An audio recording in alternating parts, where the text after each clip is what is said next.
Price the lord brothers sisters. இயேசு கிறிஸ்து நாமத்தினால் உங்கள் அனைவருக்கும் வாழ்த்துக்கள். நாம ஒவ்வொரு நாளும் திங்கள் முதல் சனிக்கிழமை வரை இந்த வேதத்தில் மறைந்திருக்க அந்த ரகசியங்களை தேவன் அளிக்கும் அந்த கிருபையினால் அதை அறிந்து கொள்ளும்படி அப்பா ஏசப்பா நமக்கு அது கொடுத்தபடியால் அவருக்கு நன்றி. நாம அதிகமாக ஒவ்வொரு நாளும் ஆராய்ந்து பார்க்கிறோம் இல்லையா? சோ இவ்வளோ வசனங்களை நம்ம ஆராய்ந்து பார்க்கும்படி கிருபை தந்திருக்காரு. மறைந்திருக்கிற ரகசியங்கள் கடந்த 5-6 வருடங்களாக அநேக விஷயங்களை, மறைக்கப்பட்ட சத்தியத்தின் ரகசியங்களை ஆண்டவர் வெளிப்படுத்தினார்.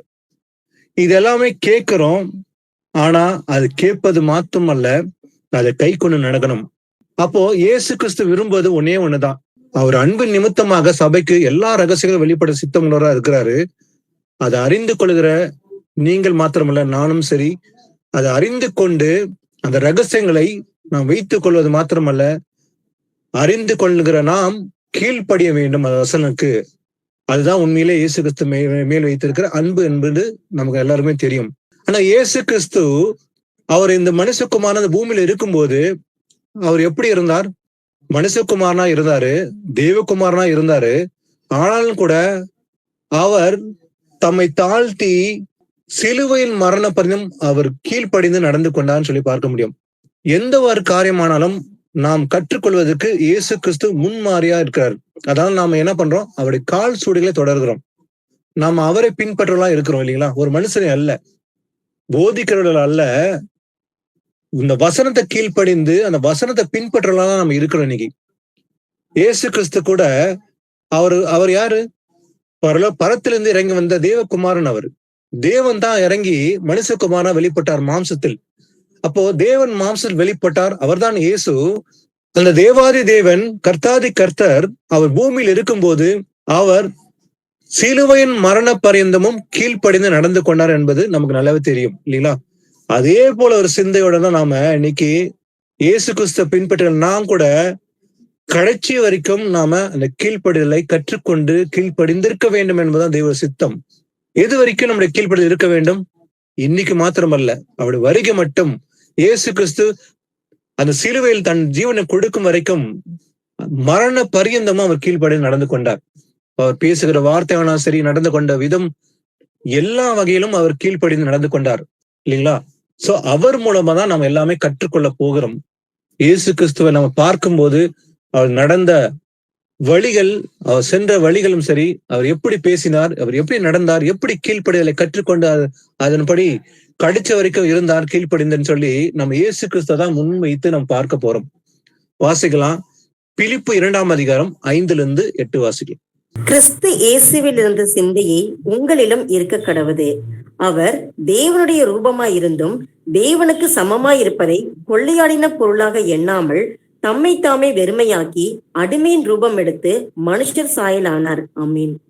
கிறிஸ்து இயேசுவில் இருந்த சிந்தையே உங்களில் இருக்க கடவுது இல்லைங்களா? அவர் எப்படி சிந்தித்து செயல்பட்டார் இந்த மனுஷகுமார் இந்த பூமியில, அதே போற சிந்தையோட நாம் நடக்கணும். மனுஷ சிந்தையோட மாம்ச சிந்தையோட ஒருபோதும் நடக்க கூடாது. நம்முடைய எண்ணத்தில் தோன்றுகிற அந்த மாம்ச சிந்தைகளை ஒழித்து விட்டு தேவனுடைய சித்தத்தை அறிந்த பிள்ளைகளாக நாம் எப்படி நடக்கணும்? கிறிஸ்துவின் சிந்தையை தரித்து அவர் சிந்தை நமக்குள்ள இருக்கணும். அதே போல அவர் தேவனுடைய ரூபமா இருந்தும் எப்படி இருந்தாரு? தேவனுக்கு சமமா இருப்பது கொள்ளையாடின பொருளா எண்ணாம தம்மை தாமே வெறுமையாக்கினார். அவர் முதல்ல செய்த காரியம் என்ன? தம்மை வெறுமையாக்கி விட்டு அடிமையும் ரூபம் எடுத்து மனுஷ சாயலானார். அவர் மனுஷ சாயல் ஆவதுக்கு முன்பாக முதல்ல செய்த காரியம் அவர் தம்மை வெறுமை ஆக்கிட்டார். அப்ப நாமும் கூட நம்மை நாமே வெறுமை ஆக்க வேண்டும். அவர் அடிமை ரூபம் எடுத்தார். அவருக்கு எல்லா அதிகாரம் இருக்குது இல்லைங்களா? ஏன்னா அவர் சிருஷ்டி கர்த்தர். அவர் செகண்ட்ல நினைச்சா அவரு இந்த பூமியை ஆக்கவும் முடியும், அழிக்கவும் முடியுமா இருக்கு. அவர் வல்லமை உள்ள தேவன். அவர் நித்திய பிதாவா இருக்கிறாரு. அப்படி இருந்தும் கூட அவர் எப்படி இருந்தாரு? அடிமை ரூபம் எடுத்து இந்த மனுஷ சாயலா இந்த பூமிக்கு வந்தார். இதுதான் அந்த கீழ்ப்படிதலுக்கான ஆரம்பமா இருக்குது. அப்போ அவர் மனுஷ ரூபமாய் காணப்பட்டும் மரண பரிந்தமும் எது வரைக்குமா? மரண பரிந்தம் வரைக்கும், அதாவது சிலுவையின் மரண பரிந்தமும் கீழ்ப்படிந்தவராகி தம்மை தாமே தாழ்த்தினார்.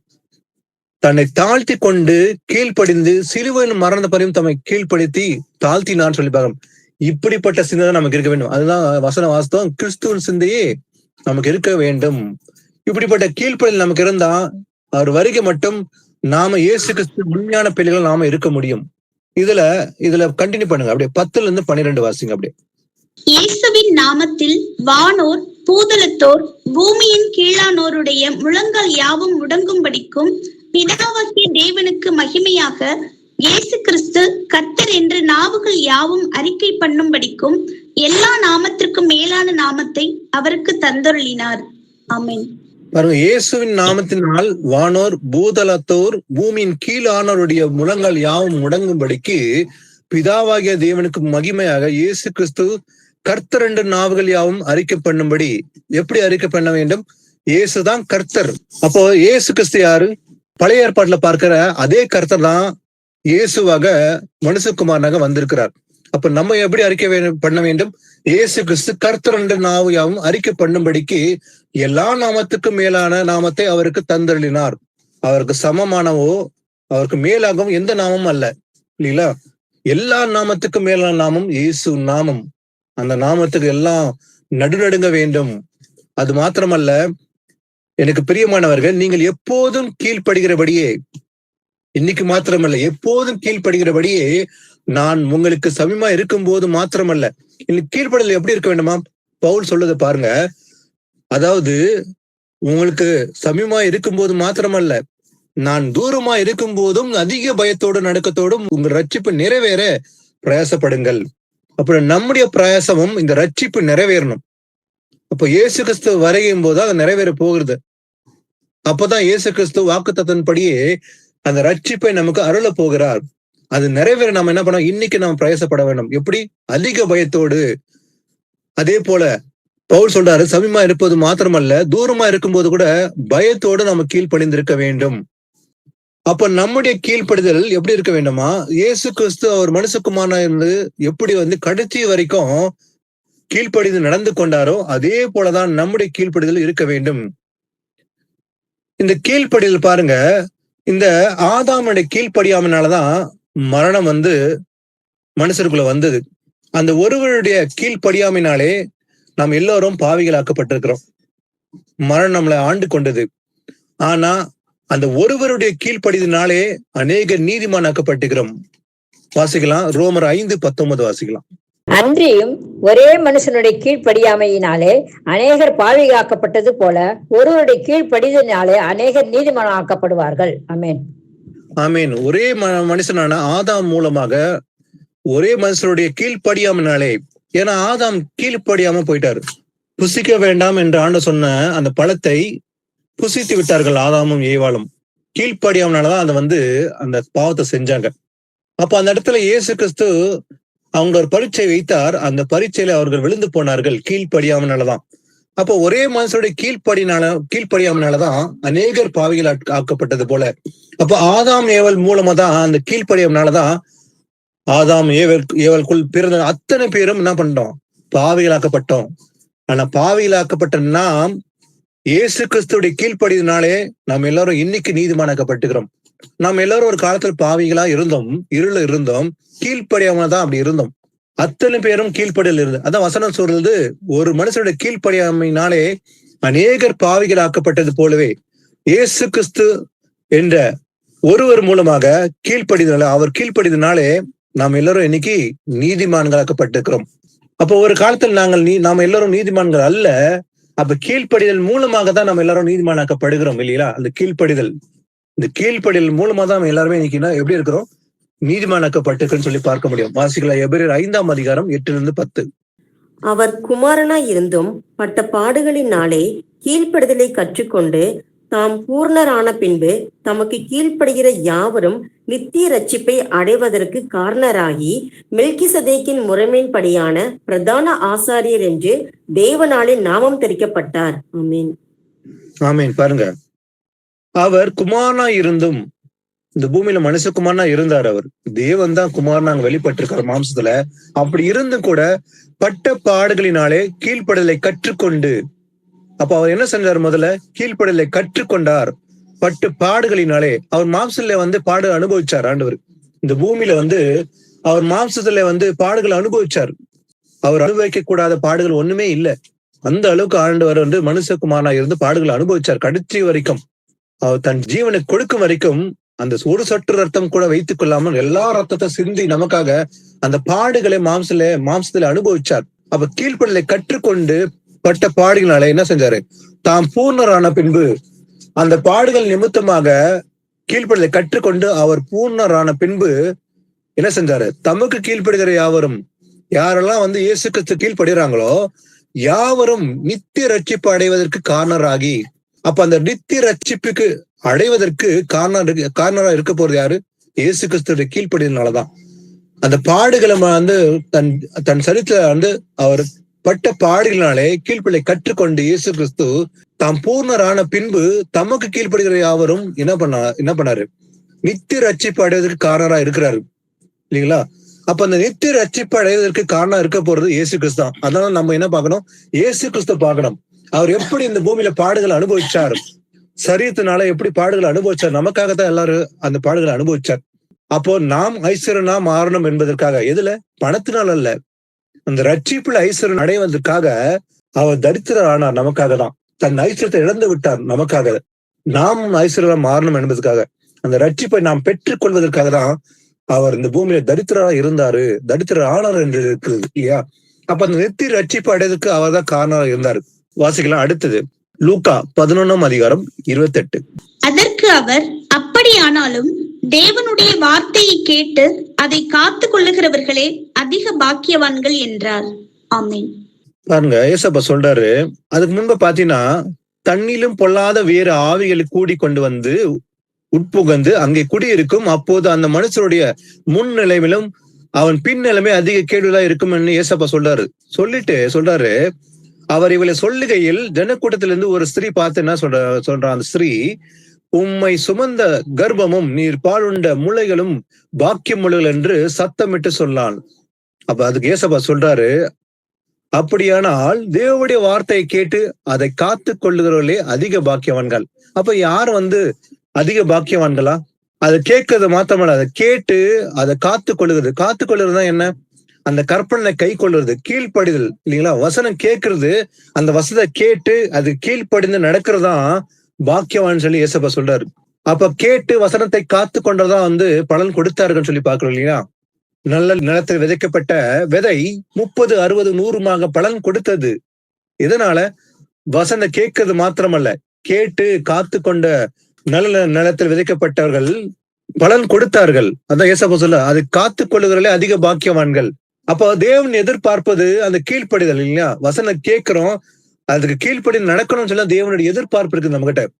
நாம என்னெல்லாம் எதிர்பார்க்கிறோமோ, ஆண்டவரே எனக்கு இது வேணும் அது வேணும்னு சொல்லி கேட்க நம்ம என்ன பண்றோம்? எதிர்பார்ப்பு இருக்குது நமக்கு இல்லையா, ஜனங்களுக்கு. ஆனா முக்கியமா கர்த்தர் என்ன நம்ம கிட்ட எதிர்பார்க்கிறான்னு சொல்லி நம்ம நிதானிக்கணும். நாம அவருக்கு சத்தத்துக்கு கேட்டு அது கீழ்ப்படியும் தான் தேவன் எதிர்பார்க்கிறாரு, வேற ஒண்ணுமே இல்லை. பலி, காணிக்கை, தசபாகம் இதெல்லாம் தேவன் விரும்புவதே இல்லை. ஆனா ஜனங்கள் தான் இது விரும்புறான்னு சொல்லி இன்னைக்கு அதுக்கு கீழ்ப்படி நடக்கிறாங்க.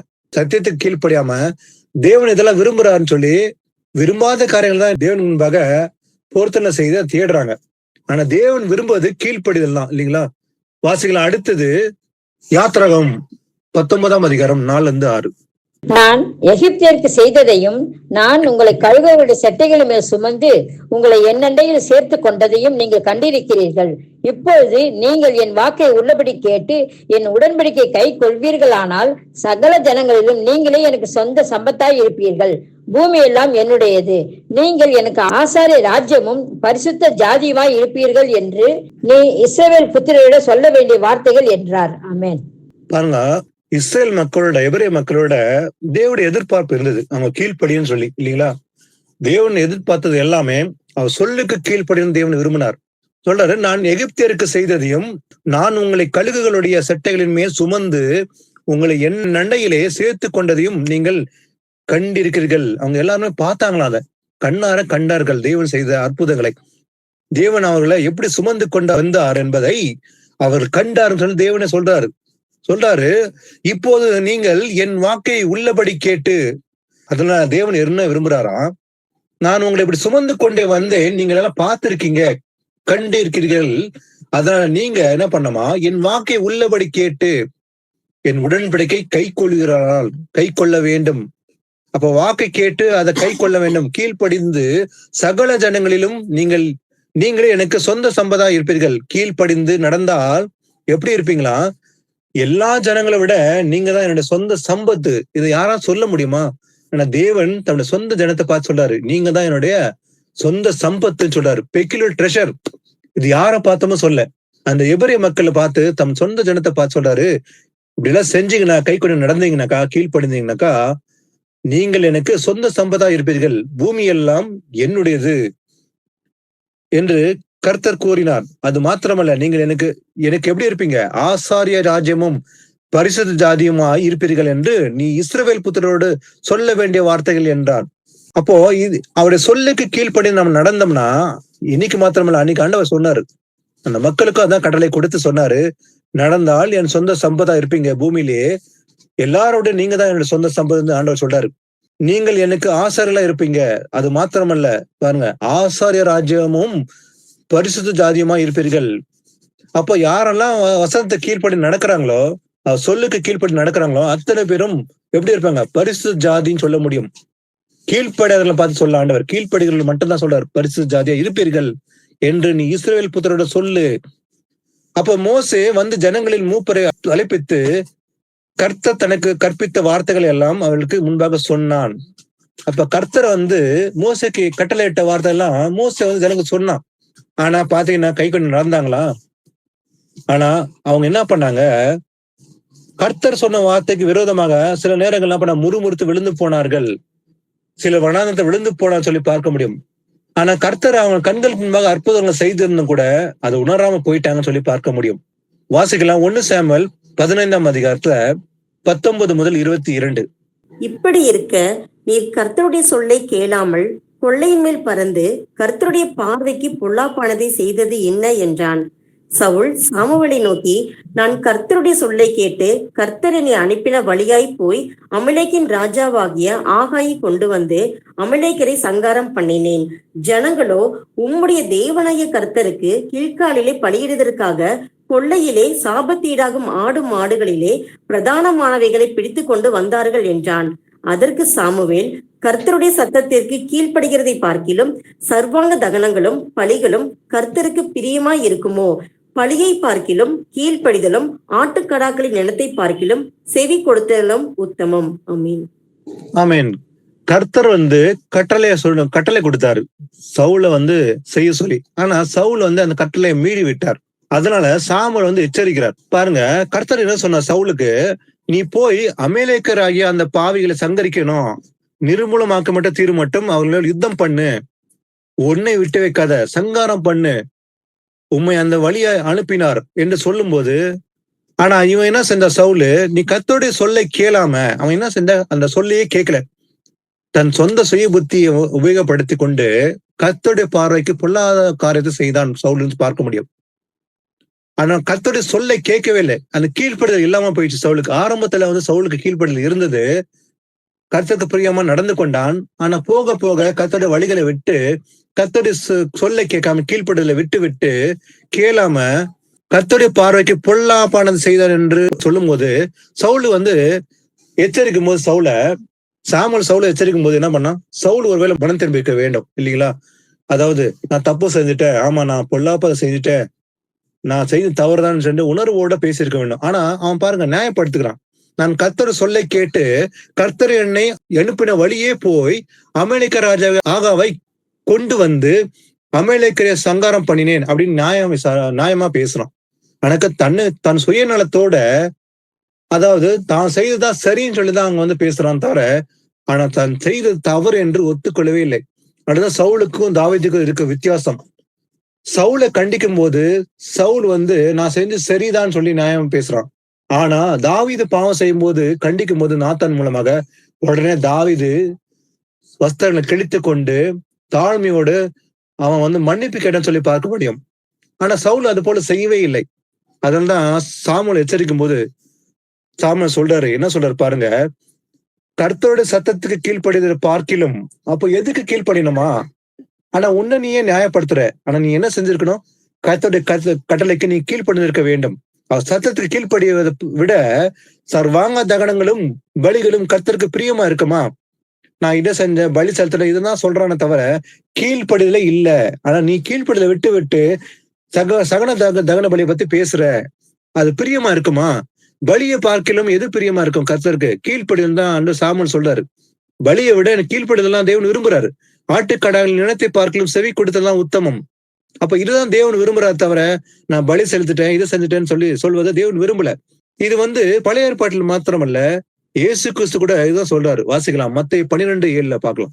பலியை அல்ல இரக்கத்தையே விரும்புகிறேன் என்பதின் கருத்து இன்னதென்று அறிந்தீர்களானால் குற்றம் இல்லாதவர்களை நீங்கள் குற்றப்படுத்த மாட்டீர்கள்.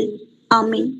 பாருங்க, எப்படி சவுல் எக்ஸ்கியூசஸ் சொல்லிட்டு இருந்தானோ, இது செஞ்சா அதை செஞ்ச பலி சேர்த்த சொன்னானோ, அதே போலதான் புதிய ஏற்பாடுல கூட இங்க பாருங்க, இங்க அங்க ஒரு குற்றம் சுமத்துறாங்க. அதாவது ஓய்வு நாள்ல போயிட்டு பயிர்களை எடுத்து கதிர்களை கொய்த்து என்ன பண்றாங்க, சீசர்கள் சாப்பிடுறாங்க பசியா இருக்கிறதுனால.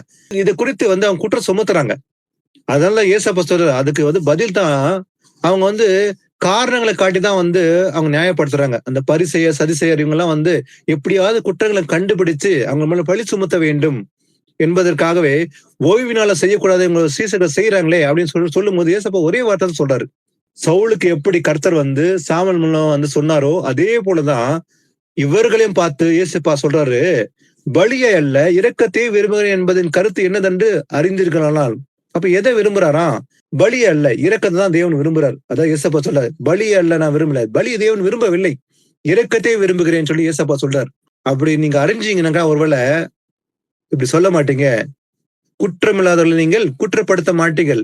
ஏன் நீங்க குற்றப்படுத்துறீங்க? நீங்க அதை அறியாம நீங்க என்ன பண்றீங்க?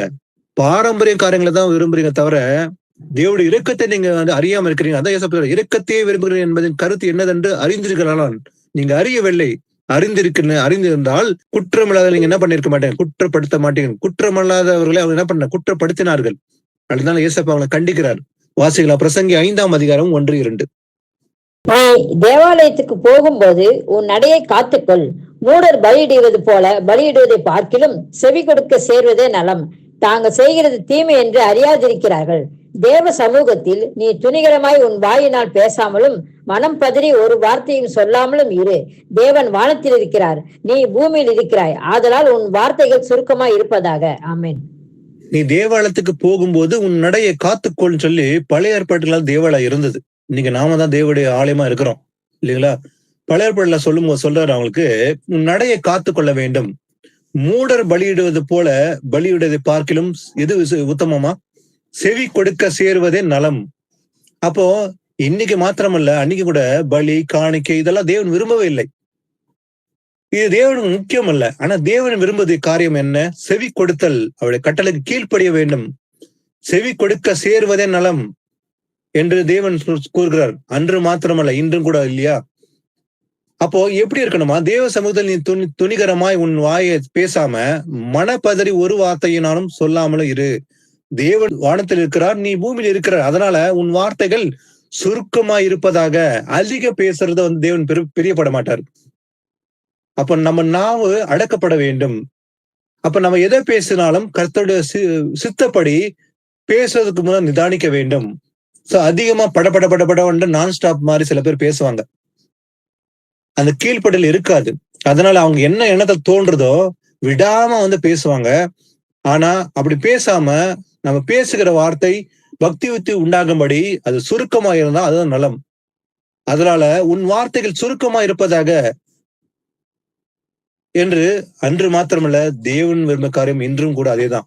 வாசிகளா, 1 பேதுரு 1:14-15. நீங்கள் முன்னே உங்கள் அறியாமையினாலே கொண்டிருந்த இச்சைகளின்படி இனி நடவாமல் கீழ்ப்படுகிற பிள்ளைகளாயிருந்து உங்களை அழைத்தவர் பரிசுத்தராய் இருக்கிறது போல நீங்களும் உங்கள் நடக்கை எல்லாவற்றிலேயும் பரிசுத்தராய் இருங்கள். பாருங்க, நீங்கள் முன்னே, நாமெல்லாம் முன்னே எப்படி இருந்தோமா? அறியாமையினாலே கொண்டிருந்த இச்சையின்படி. அப்ப நம்ம அறியாதனாலதான் நம்ம இச்சையின்படி கொண்டு வாழ்ந்துட்டு இருந்தோம், நடந்து இருந்தோம். ஆனா இப்போ எப்படி இருக்க வேண்டுமா? அறியாமனால்தான் அப்படி இருந்தோம். வசனம் தெரியல, சத்தியம் அறியாதனாலதான் ஆரம்ப கட்டத்துல இயேசு மட்டும் தான் அறிந்திருந்தோம், வசனம் தெரியாம இருந்தது. அதனாலதான் அறியாமனால்தான் இச்சை கொண்டிருந்து அதப்படிதான் நடந்து கொண்டு இருந்தோம். ஆனா இன்று கீழ்ப்படுகிற பிள்ளைகளா இருக்க வேண்டும். வசனம் சொல்லுது, கீழ்ப்படுகிற பிள்ளைகளா இருந்து உங்களை அழைத்தவர் பரிசுத்தமா இருக்கிறது போல நீங்கள் உங்கள் நடக்கை எல்லாவற்றிலும் எப்படி இருக்கணுமா? பரிசுத்தமா இருங்கள். நான் பரிசுத்தர் ஆகையால் நீங்கள் பரிசுத்தமா இருங்கள் என்று எழுதியிருக்கிறதே. பழைய ஏற்பாட்டுல சொன்னதான் ஆண்டவர் இப்பவும் சொல்றாரு லேவி ராமத்துல இல்லையா? நான் பரிசுத்தர் ஆகையால் நீங்களும் பரிசுத்தமா இருங்கன்னு சொல்லி அன்னைக்கு சொன்னது போல இன்னைக்கு சொல்றாரு. ஏன்னா முன்னே நம்ம அப்படிதான் நடந்தோம், அறியாமதான் இருந்தோம். நான் தேவன் பொறுத்து கொண்டு இருந்தார், மன்னிச்சார், பொறுமையோட காத்து கொண்டு இருந்தார். அறியாம உள்ள காலங்கள் தேவன் கண்டும் காணாதவர் போல் இருந்தான்னு சொல்லி இல்லையா இருக்குது இல்லையா? அப்போ அறிஞ்ச நாம இன்னைக்கு கீழ்ப்படிதல் ஒண்ணுதான் விரும்புறார் தேவன். கீழ்ப்படிகிற பிள்ளைகளா இருக்க வேண்டும். அப்போ ஒரு அப்பா அம்மா எதிர்பார்ப்பதே பிள்ளைகள் கீழ்ப்படிய வேண்டும். அப்போ அப்பா அம்மா பிள்ளைகளை எதுதான் முதல்ல விரும்புற காரியம் என்ன? பிள்ளைகள் கீழ்ப்படி நடக்க வேண்டும். அதே போலதான் இயேசு கிறிஸ்து நம்ம கிட்ட என்ன விரும்புறாரு? கீழ்ப்படிய வேண்டும். நாம கர்த்தர் கீழ்ப்படியலன்னா பிள்ளைகள் நமக்கு கீழ்ப்படிய மாட்டாங்க. அப்ப நம்ம கர்த்தர் கீழ்ப்படிஞ்சோம்னாக்கா பிள்ளைகள் அதே போல கீழ்ப்படி நடப்பாங்க. இது சத்தியமா இருக்குது இல்லைங்களா? கீழ்ப்படிகளா பிள்ளையா இருந்து உங்களை அழைத்தவர் பரிசா இருக்கிறது போல, நம்மளை அழைத்தவர் தேவன் சாதாரணமான தேவன் அல்ல. அவர் பரிசுத்தர். அவர் சேரக்கூடாத வழியில் வாசம் செய்கிற தேவாதி தேவன். அதனால நாமளும் எப்படி இருக்கணும்னா நம்ம நடக்கை எல்லாவற்றிலும், நம்ம அந்தரங்கத்திலும் வெளியரங்கத்திலும், நம்ம வேலை ஸ்தலத்திலும் வெளியில போகிலும் வரும்போது எல்லா இடங்களிலும் அப்படி எப்படி இருக்கணுமா? நம்ம செய்கிற காரியங்கள், கையிட்டு செய்கிற காரியங்கள் எல்லாவற்றிலும் பரிசுத்தமா இருக்க வேண்டும் சொல்லி ஆண்டவர் விரும்புறாராம். வாசிக்கலாம். அடுத்தது ரோமர் 6ஆம் அதிகாரம் 16-17. மரணத்துக்கு ஏதுவான பாவத்துக்கானாலும் நீதிக்கு ஏதுவான கீழ்ப்படிதலுக்கானாலும் எதற்கு கீழ்ப்படியும்படி உங்களை அடிமைகளாக ஒப்பு கொடுக்கிறீர்களோ அதற்கே கீழ்ப்படுகிற அடிமைகளாய் இருக்கிறீர்கள் என்று அறியீர்களா? முன்னே நீங்கள் பாவத்திற்கு அடிமைகளாய் இருந்தும் இப்பொழுது உங்களுக்கு ஒப்புவிக்கப்பட்ட உபதேச சட்டத்திற்கு நீங்கள் மனப்பூர்வமாய் கீழ்ப்படிந்ததினாலே தேவனுக்கு ஸ்தோத்திரம். ஆமீன். ஆமீன். மரணத்துக்கு ஏதுவான பாவத்துக்கானாலும் சரி, நீதிக்கு ஏதுவான கீழ்ப்படிதலுக்கானாலும் சரி, எதற்கு கீழ்ப்படியும்படி உங்களை அடிமைகளாக ஒப்பு கொடுக்குறீங்களோ அதற்கே கீழ்ப்படுகிற அடிமைகளா இருக்கிறீங்க. நம்ம எதற்கு கீழ்ப்படிய நம்மளே ஒப்பு கொடுக்குறோமோ அப்ப அந்த பாவத்துக்கு ஒப்பு கொடுக்கறது யாருன்னு பாத்தீங்கன்னா, சில பேர் சொல்லுவாங்க, சில பேர் குடிக்கிறதுனால இந்த குடி காரணமே பிசாசு தான் அப்படின்வாங்க. இல்ல, குடி காரணமா இருக்குது அவன் அந்த குடிக்கு அடிமையா இருக்கிறதுனாலதான், அவன் குடிக்கு யாருமே ஒப்பு கொடுக்குறாங்க. குடிச்சு கொண்டே இருக்கிறவன் அவன் தான் ஒப்பு கொடுக்குறான் தானே இல்லையா? குடிக்கணும் விரும்பி அவன் ஒப்பு கொடுக்குறது அவன் தான். அதனாலதான் பிசாசுக்கு அடிமையா இருக்கிறான். அப்ப அவன் தான் பாவத்துக்கு ஒப்பு கொடுக்குறான் இல்லையா? அப்ப எதுக்கு அடிமையா இருக்கிறான்? குடிக்கு அடிமையா இருக்கிறான். அப்ப எதுக்கு கீழ்ப்படியும்படி உங்களுக்கு அடிமைகளா ஒப்பு கொடுக்குறீங்களோ, அப்ப ஒரு மனுஷன் தன்னை ஒப்பு கொடுக்கறது எதுக்கு ஒப்பு கொடுக்குறானோ அதுக்குதான் அடிமையா இருப்பான். அது ஒருவேளை குடியான இருக்கலாம் சரி, ஒரு சினிமானாலும் சரி, எந்த ஒரு காரியமானாலும் சரி, அப்ப எதுக்கு அவங்க ஒப்பு கொடுக்குறாங்களோ அதுக்கு எப்படி இருப்பாங்கன்னா அடிமையா இருப்பாங்க. அதனால சில பேர் சீரியல் பார்ப்பாங்க அப்படின்னா அவங்களால விடவே முடியாது, அடிமையா இருப்பாங்க. அந்த டைம் வந்துச்சுன்னா அந்த டைமுக்கு, பர்டிகுலர் டைமுக்கு எங்க இருந்தாலும் அது பார்த்தே ஆக வேண்டும். அதுக்கு அடிமை இருக்கிறதுனால அது காரணம். அப்படின்னா அதை விட்டு வெளியே வர வேண்டும். அப்ப அவன் தான் ஒப்பு கொடுத்துக்கிறான் அதுக்கு. அப்ப நான் பார்த்தே ஆகணும், அதை விடவே முடியாதுன்னு சொல்லி அவன் அது கீழ்ப்படியும்படி தன்னை ஒப்பு கொடுத்தனாலதான் அதுக்கு எப்படி இருக்கான்னா அடிமையா இருக்காங்க.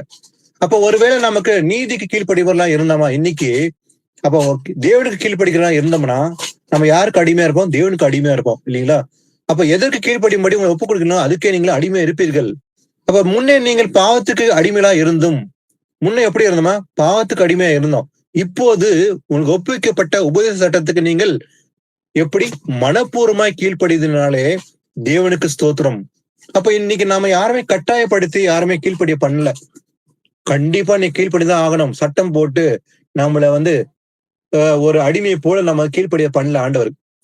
எப்படி கீழ்ப்படியணும்? நாம இன்னைக்கு உங்களுக்கு ஒப்புவிக்கப்பட்ட உபதேச சட்டத்திற்கு நீங்கள் மனப்பூர்வமாய் கீழ்ப்படியதுனாலே, அப்ப நாம தான் மனப்பூர்வமா இன்னைக்கு ஆண்டவர் மேல வைத்திர அன்பு நிமித்தமாக கீழ்ப்படிடலாம். மனப்பூர்வமாய் கீழ்ப்படியதுனால தேவனுக்கு ஸ்தோத்திரம். அப்ப இன்னைக்கு நாம ஆண்டவருக்கு அடிமையா இருக்கிறோமா, இல்ல முன்னே பாவத்துல இருந்த பழைய குடிக்கோ இல்ல மற்ற காரியங்களோ அடிமையா இருக்கிறோமா? நம்மை நிதானிக்கணும். வாசிக்கலாம். அடுத்தது அப்போஸ்தலர் 5ஆம் அதிகாரம் 28-31. நீங்கள் அந்த நாமத்தை குறித்து போதகம் பண்ணக்கூடாது என்று நாங்கள் உங்களுக்கு உறுதியாய் கட்டளையிடவில்லையா? அப்படி இருந்தும் இதோ எருசலேமை உங்கள் போதகத்தினால் நிரப்பி அந்த மனுஷனுடைய இரத்த பழியை எங்கள் மேல் சுமத்த வேண்டும் என்று இருக்கிறீர்கள் என்று சொன்னான். அதற்கு பேதுருவும் மற்ற அப்போஸ்தலரும், மனுஷருக்கு கீழ்ப்படுகிறதை பார்க்கிலும் தேவனுக்கு கீழ்ப்படுகிறது அவசியமாய் இருக்கிறது. நீங்கள் மரத்தில தூக்கி கொலை செய்த இயேசுவை நம்முடைய பிதாக்களின் தேவன் எழுப்பி இஸ்ரவேலுக்கு மனம் திரும்புதலையும் பாவ மன்னிப்பையும் அருளுகிறதற்காக அவரை அதிபதியாகவும் இரட்சகராகவும் தமது வலது கரத்தினாலே உயர்த்தினார். ஆமென். பாருங்க, பேதுரு அந்த அப்போஸ்தலர்கள் வந்து பிரசங்கம் பண்ணும்போது இயேசு கிறிஸ்து நாமத்தை கொண்டு பேசும்போது அதுக்கு தடை பண்ணும்படி ஏத்து நிற்கும்படி வராங்க. அவங்க சொல்றாங்க, பாருங்க, நீங்கள் அந்த நாமத்தை குறித்து போதகம் பண்ணக்கூடாது என்று நாங்கள் உங்களுக்கு உறுதியா கட்டளையிடவில்லையா? அப்படி இருந்து கூட நான் உங்க சொன்ன அன்னைக்கே இயேசு கிறிஸ்து நாமத்தை பற்றி பேசக்கூடாது அப்படின்னு நான் உங்க கட்டளை போடவில்லையா? அப்படி இருந்து கூட இதோ எருசலேமே உங்கள் போதகத்தினால நிரப்பி அந்த மனுஷருடைய இரத்த பழியை எங்கள் மேல் சுமத்த வேண்டும் என்று சொன்னான். அதுக்கு பேதுரு சொல்றாரு ஒரு வார்த்தை, பாருங்க, மனுஷருக்கு கீழ்ப்படுகிறதை பார்க்கிலும் தேவனுக்கு கீழ்ப்படுகிறதே அவசியமா இருக்குது. அப்ப எது முக்கியம்? இன்னைக்கு கூட அதுதான், இயேசு கிறிஸ்து நாமத்தை பேசக்கூடாது, சொல்லக்கூடாது சட்டங்கள் இருக்கும். எனக்கு எதுக்கு கீழ்ப்படுகிறது முக்கியமா இருக்குது? மனுஷனுக்கு அல்ல. மனுஷனுக்கு கீழ்ப்படுகிறதை பார்க்கிலும் தேவனுக்கு கீழ்ப்படுகிறதே அவசியமா இருக்குது. அப்ப இனி கூட நம்ம யாருக்கு வந்து கீழ்ப்படியணும்? தேவனுக்கு கீழ்ப்படுறதுதான் முக்கியம் இல்லைங்களா? மனுஷனுக்கு அல்ல. மனுஷன சட்ட திட்டங்களுக்கு விட தேவோட வார்த்தைகள் தான் இங்க முக்கியமா இருக்குது இல்லையா? அப்ப நீங்கள் மரத்தில் தூக்கி கொலை செய்த இயேசுவை நம்முடைய பிதாக்களின் தேவன் எழுப்பி இஸ்ரவேலுக்கு மனம் திரும்புதலையும் பாவ மன்னிப்பு ஆளுகிறதுக்காக அவர் அதிபதியாகவும் இரட்சகராகவும் தமது வலது கல் உயர்த்தினார். அப்படிப்பட்ட தேவனுக்கு நாம் கீழ்ப்படி நடக்க வேண்டும். அப்ப மனுஷனுக்கு பயப்படுறதை விட கர்த்தருக்கு பயந்த கீழ்ப்படிதான் வந்து இங்க அவசியம் சொல்லி பேதுரு தைரியமா சொல்றாரு. அப்ப இனி கூட நமக்கு எதிர் நிக்கிறவர்கள் அநேகம் இருக்கலாம். ஒருவேளை இயேசு நாமத்தை பத்தி பேசக்கூடாது, அவருடைய வார்த்தைகளை வந்து பிரசங்கம் பண்ணக்கூடாது, நாமத்துக்கு வந்து போதகம் பண்ணக்கூடாது சட்டங்கள் என்னைக்கும் கூட இருக்குதான். அப்படி இருந்தும் நம்ம யார் கீழ்ப்படிய வேண்டும்? வசனத்துக்கு தான் இல்லையா? அப்ப தேவனுக்கு கீழ்ப்படியதே வந்து அவசியம் சொல்லி நம்ம வந்து நிதானிக்க வேண்டும். வாசிக்கலாம். அடுத்து 1 கொரிந்தியர் 14:34. சபைகளில் உங்கள் ஸ்திரீகள் பேசாமல் இருக்க கடவர்கள், பேசும்படிக்கு அவர்களுக்கு உத்தரவில்லை, அவர்கள் அமர்ந்திருக்க வேண்டும், வேதமும் அப்படியே சொல்லுகிறது. ஆமீன். பாருங்க, ஆண்டவர் வந்து ஒரு பக்கம் சொல்றாரு, ஆண் என்றும் பெண் என்றும் இல்லை, யூதன் என்றும் கிரேக்கன் என்றும் இல்லை இல்லைங்களா? கர்த்தருக்குள்ள நம்ம எல்லாரும் எப்படி இருக்கிறோமா? சகோதர சகல ஒரே சமமா இருக்கிறோம், உயர்வு தாழ்வே இல்லை. அப்போ சபைன்னு வரும்போது சில ஆண்டவர் வந்து கட்டளை கொடுத்துக்கிறார் இல்லையா? அப்ப கீழ்ப்படிதல் வரும்போது சபையோட வந்து சில விஷயங்கள் ஆண்டவர் வெளிப்படுத்துறாரு இல்லைங்களா? அப்போ பாருங்க, சபைகளில் உங்களுக்கு ஸ்திரீகள் பேசாமல் இருக்க கடவீர்கள். அப்ப சபையில கூட ஒரு முக்கியமான விஷயம் பாத்தீங்கன்னா, வெளியே வந்து அனுமதிக்கிறார் ஆண்டவர். சுவிசேஷம் சொல்றத விஷயமானா சரி, ஒரு சகோதரிக்கு போய் நம்ம சுவிசேஷம் அறிவிக்கிறதும் சரி, அது எல்லாமே கர்த்தர் கொடுத்த சுதந்திரம். அது கட்டுப்பாட்டே கிடையாது. சுதந்திரமா போய் நம்ம புறப்பட்டு சென்று சுவிசேஷம் அறிவிக்கலாம். ஆனா சபைன்னு வரும்போது நிறைய விஷயம் ஆண்டவர் வச்சுக்கிறார். சபை என்ன வந்து நம்ம இஷ்டப்படியும் வந்து செய்யக்கூடிய காரியமே கிடையாது. ஏன்னா தேவ சபை என்பது அவருடைய சரீரம். அதனால சபை யார் நடத்தணும், நடத்தக்கூடாது, யார் பேசணும், பேசக்கூடாது என்று கர்த்தர் வசனமே வச்சிருக்காரு. சபையில மூப்பர்கள் நடத்தணும், உதவிக்காரர்ல வந்து நடத்தணும். அதே போல எல்லாரும் சமமா இருந்தாலும் கூட நடத்துபடி கர்த்தர் வந்து எல்லாமே ஒழுங்கிரியமா இருக்கணும்னு சொல்லி அந்த காரியங்களை வச்சிருக்காரு. அதை விட நாம நடக்கும், கீழ்ப்படிய வேண்டும் கட்டாயமாக. அதே போல பெண்கள் கூட பாருங்க, சபையில் உங்க ஸ்திரீகள் பேசக்கூடாது, பேசும்படி அவருக்கு உத்தரவு இல்லை, அவர்களுக்கு அமர்ந்திருக்க வேண்டும், வேதமும் அப்படியே சொல்லுகிறது. அப்ப சபையில மட்டும் ஆண்டவர் வந்து ஒரு கட்டளை வச்சிருக்காராம். சபையில வந்து பெண்கள் எப்படி இருக்கணுமா? பேசக்கூடாது, அவங்க கீழ்ப்படிந்து அமர்ந்திருக்க வேண்டும், வேதம் அப்படியே சொல்லுது. அதனால சபைன்னு வரும்போது கர்த்தர் வந்து கட்டளை கொடுத்துக்கிறதுனால கண்டிப்பா சபைகளை நம்ம கீழ்ப்படிந்த வந்து பின்பற்ற வேண்டும். வாசிக்கலாம். அடுத்தது 1 பேதுரு 1:22 வாசிக்கலாம். ஆகையால் நீங்கள் மாயமற்ற சகோதர சிநேகம் உள்ளவர்களாகும்படி ஆவியினாலே சத்தியத்திற்கு கீழ்ப்படிந்து உங்கள் ஆத்துமாக்களை சுத்தமாக்கி கொண்டவர்களாய் இருக்கிறபடியால் சுத்த இருதயத்தோட ஒருவரில் ஒருவர் ஊக்கமாய் அன்பு கூறுங்கள். ஆமீன். ஆமீன். பாருங்க, ஆகையால் நீங்கள் மாயமற்ற சகோதர சிநேகம் உள்ளவர்களாகும்படி ஆவியினாலே எப்படி கீழ்ப்படியணுமா? ஆவியினால சத்தியத்துக்கு கீழ்ப்படிந்து. அப்ப அந்த கீழ்ப்படிதல் எப்படி இருக்க வேண்டுமா? ஆவியினாலே சத்தியத்துக்கு கீழ்ப்படிய வேண்டும். எதுக்கு கீழ்ப்படிய வேண்டும்? மனுஷனுக்கு அல்ல, சத்தியத்துக்கு கீழ்ப்படிந்து நடக்க வேண்டும். அவருடைய வசனமே சத்தியம். அப்ப இயேசு கிறிஸ்து பேசுகிற ஒவ்வொரு வார்த்தையும் சத்தியமா இருக்குது. அவர் சத்தியம் உள்ளவர் இல்லைங்களா? அப்ப அந்த சத்தியத்துக்கு ஆவினால கீழ்ப்படிந்து நடந்து உங்கள் ஆத்துமக்களை சுத்தமாக்கி கொண்டவர்களாக இருக்கும்படியால் சுத்த இதயத்தோட என்ன பண்ணுமா? ஒருவர் ஊக்கமாய் அன்பு கூற வேண்டும். அப்ப நாம கீழ்ப்படிந்து கூட எப்படி கீழ்ப்படி இருக்க வேண்டும்? ஆவியினால எப்படி கீழ்ப்படிய வேண்டும்? சத்தியத்துக்கு கீழ்ப்படிந்து நடக்க வேண்டும். இது தேவனுடைய கட்டளை என்று பார்க்கிறோம். வாசிக்கலாம். ஆதியாகமம் 22:17-18. நான் உன்னை ஆசீர்வதிக்கவே ஆசீர்வதித்து உன் சந்ததியை வானத்து நட்சத்திரங்கள் போலவும் கடற்கரை மணலைப் போலவும் பெருகவே பெருக பண்ணுவேன் என்றும் உன் சந்ததியார் தங்கள் சத்துருக்களின் வாசல்களை சுதந்திரித்துக் கொள்வார்கள் என்றும் நீ என் சொல்லுக்கு கீழ்ப்படிந்தபடியினால் உன் சந்ததிக்குள் பூமியில் உள்ள சகல ஜாதிகளும் ஆசீர்வதிக்கப்படும் என்றும் என் பேரில் ஆணையிட்டேன் என்று கர்த்தர் சொல்லுகிறார் என்றார். ஆமென். ஆமீன். பாருங்க, ஆபிரகாம் என்ன பாக்குறோம், எப்படி பாக்குறோம்? ஆபிரகாம் நம்ம எல்லாருக்கும் தகப்பனா இருக்கிறார் இல்லையா? Four father. எதற்காக? அதே போல அது மாத்திரமல்ல, அவர் விசுவாசின் தகப்பன், விசுவாசல் வல்லலானான்னு சொல்லி வசனம் இருக்குது. எப்படி கீழ்ப்படிந்தாரு ஆபிரகாம் பாத்தீங்கன்னாக்கா, அவரு கர்த்தர் ஆபிரகாமோட பேசும்போது அந்த வார்த்தை கேட்ட உடனே அவர் கீழ்ப்படிதல் எப்படி இருந்ததுனாக்கா, எதையுமே யோசிக்காம தயங்காம அந்த சொல்லுக்கு உடனே கீழ்ப்படி நடந்தாரு. யோசிக்கவே இல்லை, வலது பக்கம் இடது பக்கம் சாயவே இல்லை. கர்த்தர் எந்த ஒரு காரியம் சொன்னாலும் ஆபிரகாம் தப்பவே இல்லை. அதை அப்படியே அன்றைய தினமே செய்து முடித்தார். அதனாலதான் சில இடங்களை பார்க்கும்போது கீழ்ப்படி எப்படி இருக்குன்னு பாத்தீங்கன்னாக்கா, செல்ஃப் சேம் டேன்னு இருக்கும். அன்றைய தினமே கீழ்ப்படிவார், தாமதிக்கவே மாட்டார். அதனால ஆண்டவர் ஆபிரகாம் மேல பிரியப்பட்டார். அதனால ஒரு பெரிய ஆசீர்வாதம் கொடுத்தார். அந்த ஆசீர்வாதம் நாம் அது மூலமா தான் நம்ம எல்லாருமே பெற்றிருக்கிறோம் இல்லைங்களா? நம்ம எல்லாரும் ஆபிரகாம் பிள்ளைகளா இருக்கிறோம், சந்ததிகளா சொல்றோம். ஆண்டவர் சொல்றாரு, நான் உன்னை ஆசீர்வதித்து உன் சந்ததியை வானத்து நட்சத்திரங்கள் போலவும் கடற்கரை மணலை போலும் பெருக பண்ணுவேன். அது மாத்திரமல்ல, உன் சந்ததியார் தங்கள் சத்துருக்களின் வாசல்கள் சுதந்திரித்துக் கொள்வார்கள் என்றும் நீ என் சொல்லுக்கு கீழ்ப்படிந்தபடியா. எதற்காக இந்த ஆசீர்வாதம் கொடுக்குறாரு? கணக்கற்ற எண்ண முடியாத அளவுக்கு ஜனங்கள் உன் மூலமா இருக்கும், உன் சந்ததி அப்படிதான் இருக்க போகுது. இது யாருக்கும் கிடைக்காத ஒரு பெரிய ஆசீர்வாதம். யாருக்கு? ஆபிரகாம் மூலமா கிடைச்சது இல்லைங்களா நமக்கு.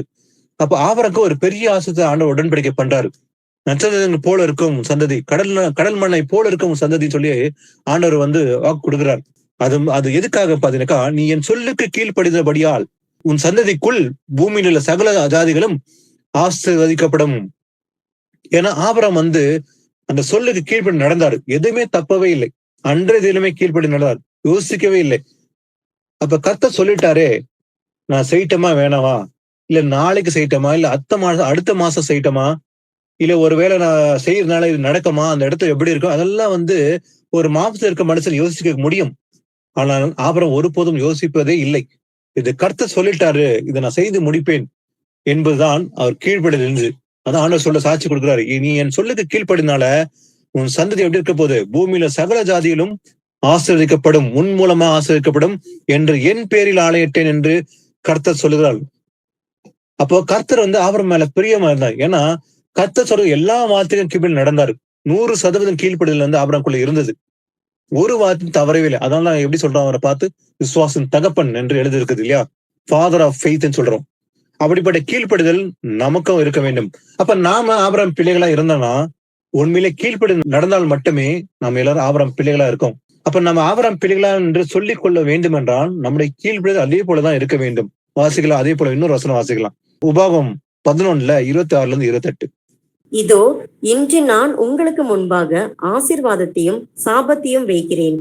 இன்று நான் உங்களுக்கு கற்பிக்கிற உங்கள் தேவனாகிய கர்த்தரின் கற்பனைகளுக்கு கீழ்ப்படிந்தீர்களானால் ஆசீர்வாதமும், எங்கள் தேவனாகிய கர்த்தரின் கற்பனைகளுக்கு கீழ்ப்படியாமல் இன்று நான் உங்களுக்கு விதிக்கிற வழியை விட்டு விலகி நீங்கள் அறியாத வேற தேவர்களை பின்பற்றுவீர்களானால் சாபமும் வரும். ஆமீன். பாருங்க, ஆண்டவர் சொல்றாரு, இன்று டுடேன்னு சொல்றாரு ஆண்டவர். இன்று நான் உங்களுக்கு முன்பாக ஆசீர்வாதத்தையும் சாபத்தையும் வைக்கிறேன்.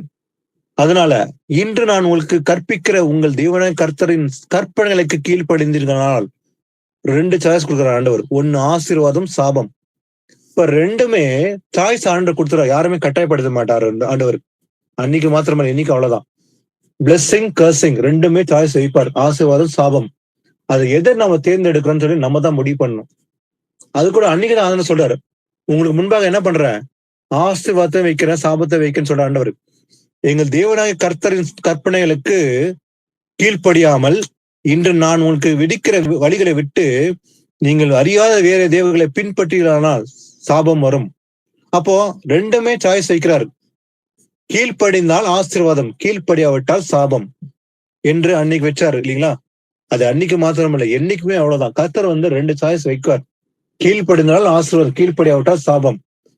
கீழ்ப்படிந்தால் நாம சுகமா வாழ்வோம், ரட்சிப்பு அடைவோம். கீழ்ப்படியாம போயிட்டோம்னாக்கா கர்த்தரை மறுதச்சால் கடைசியில் நித்திய இழப்போம் இல்லையா?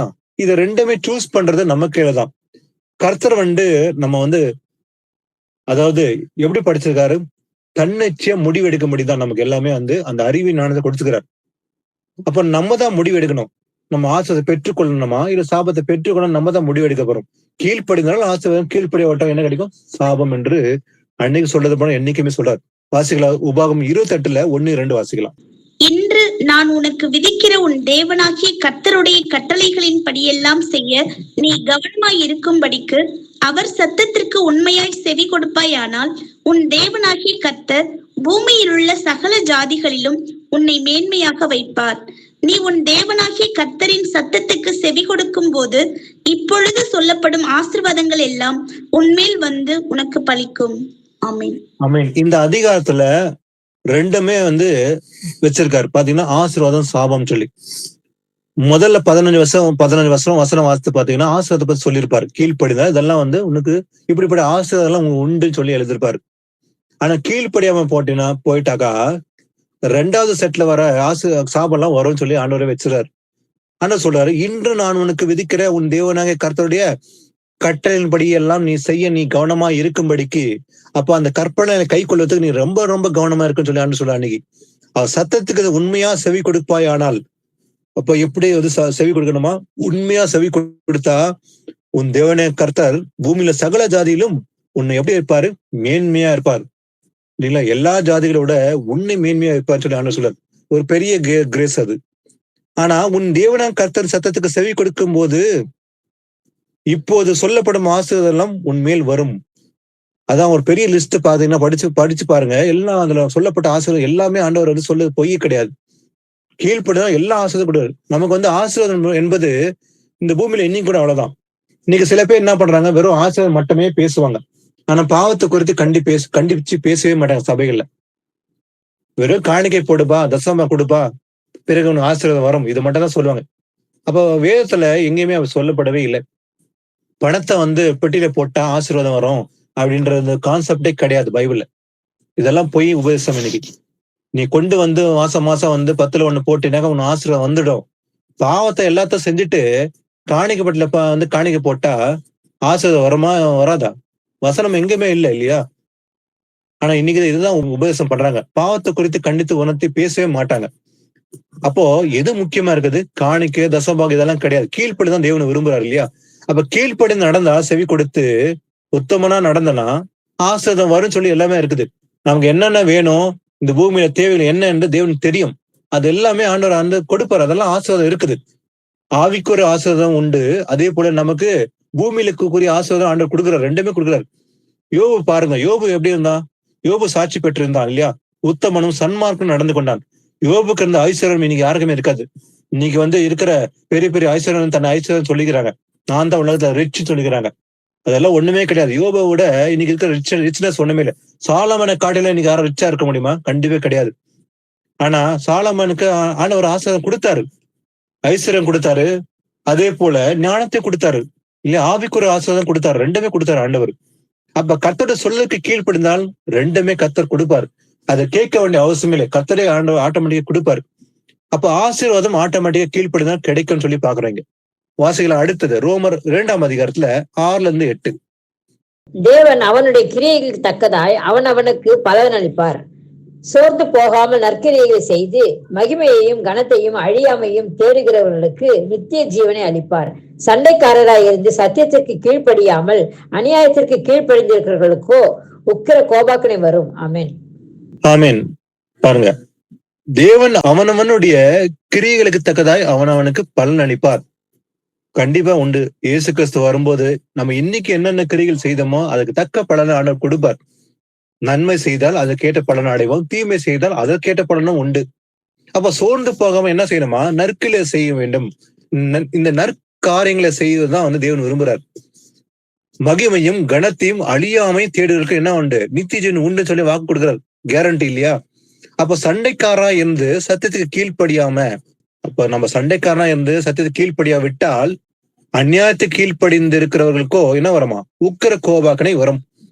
அப்ப சத்தியத்துக்கு கீழ்ப்படினா என்ன நடக்கும்? அவன் ஆட்டோமேட்டிக்கா வந்து எது கீழ்ப்படிவான்? அநியாயத்துக்காக கீழ்ப்படுகிறான்.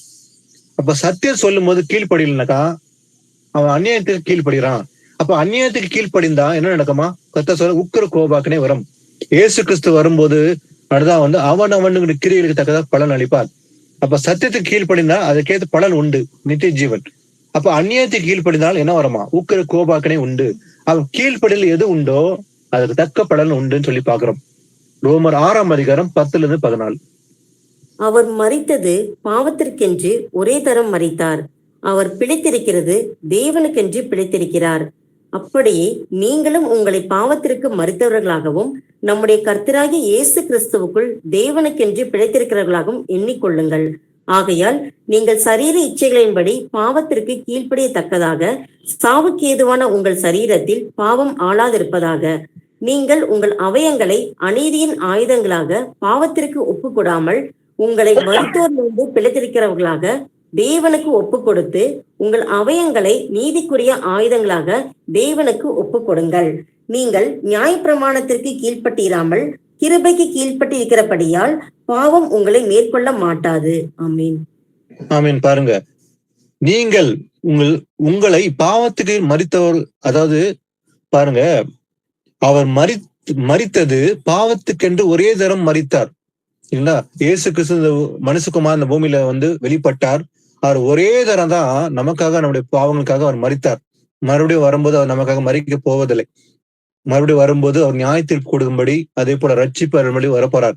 அவர் ஒரே தரம் வந்து பாவத்துக்காக, நம்முடைய பாவக்காக அவரு மரித்தார். அவர் பிழைத்திருப்பது கூட தேவனுக்கென்று பிழைத்திருக்கிறார். அப்படியே நீங்களும் நம்மள கூட என்ன சொல்றாரு? உங்களை பாவத்திற்கு மரித்தவர்களாகவும், எப்படியா உங்களை பாவத்துக்கு மரித்தவர்களாகவும் நம்முடைய கர்த்தராக இயேசு கிறிஸ்துக்குள் தேவனுக்கென்று பிழைத்திருக்கிறவர்களாகவும் எண்ணிக்கொள்ளுங்கள். எப்படி எண்ணிக்கொள்ளணுமா? உங்களை பாவத்துக்கு மரித்தவர்களாக. அப்ப ஒரு காலத்துக்கு நம்ம பாவத்துக்கு அடிமையா இருந்தோம். ஆனா இன்னைக்கு பாவத்துக்கு மரித்து இருக்கிறோம் இல்லைங்களா? நீதிக்கு கீழ்ப்படிந்து இருக்கிறோம். அப்போ அதே போல நீங்க சரீர இச்சையின்படி பாவத்துக்கு கீழ்ப்படியத்தக்கதாக உங்கள் சரீர இச்சையின்படி.